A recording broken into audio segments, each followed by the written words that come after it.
अस्सलाम वालेकुम, आप सभी का वेलकम है सक्सेसफुल ग्रेजुएट यूट्यूब चैनल पर। काइंडली एजुकेशन की अपडेट लेने के लिए सक्सेसफुल ग्रेजुएट को सब्सक्राइब करें, बेल के नोटिफिकेशन को प्रेस करके ऑल पे क्लिक करें ताकि आपको सक्सेसफुल ग्रेजुएट की हर वीडियो का नोटिफिकेशन सबसे पहले मिल सके।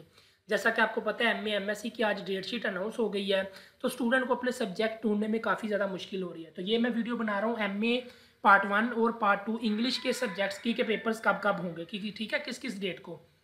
अगर आप लोग किसी और सब्जेक्ट के आपको मसला आ रहा है वो कमेंट सेक्शन में बता दीजिएगा, वो भी मैं आप लोगों को बता दूंगा। ठीक है, पहले बात करता हूँ एमए पार्ट 1 इंग्लिश की। कि इनके सबसे जो एमए पार्ट 1 इंग्लिश का जो पहला पेपर है वो होगा 10 सितंबर को क्लासिकल पोएट्री का। ये एमए पार्ट 1 की बात कर रहा हूँ इंग्लिश की। ठीक है, उसके बाद दूसरा पेपर एमए पार्ट 1 इंग्लिश का ड्रामा का होगा 14 सितंबर को। उसके बाद एमए पार्ट 1 इंग्लिश का जो पेपर तीसरा नॉवल का है वो होगा 17 सितंबर को। और उसके बाद MA part 1 English paper number 4 prose का होगा 21 सितंबर को। और उसके बाद आखिरी पेपर एमए पार्ट 1 इंग्लिश का पांचवा पेपर अमेरिकन लिटरेचर का 24 सितंबर को। उसके बाद मैं बात करूंगा पार्ट 2 इंग्लिश की।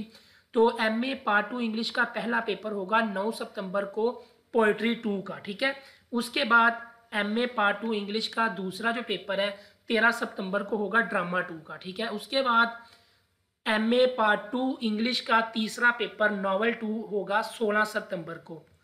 और उसके बाद MA part 2 English paper number 4 literary criticism जो है ना वो 20 सितंबर को आपका पेपर होगा। एमए पार्ट 2 इंग्लिश का आखिरी पेपर पांचवा जो है वो होगा 23 सितंबर को। ठीक है, कौन कौन से पेपर है ये आप लोग देख लीजिएगा, आपका कौन सा पेपर इसमें से बनता है। ठीक है, शॉर्ट स्टोरीज का, literature in English around the world, linguistic का, ऐसे का। ठीक है, और इसके बाद आप लोगों के पेपर हो जाएंगे एंड। ठीक है, इंग्लिश का और कोई भी पेपर जो है वो नहीं रह जाएगा। ठीक है, आप लोगों के ये 5 पेपर पूरे हो गए, पार्ट 2 के भी और पार्ट 1 के भी।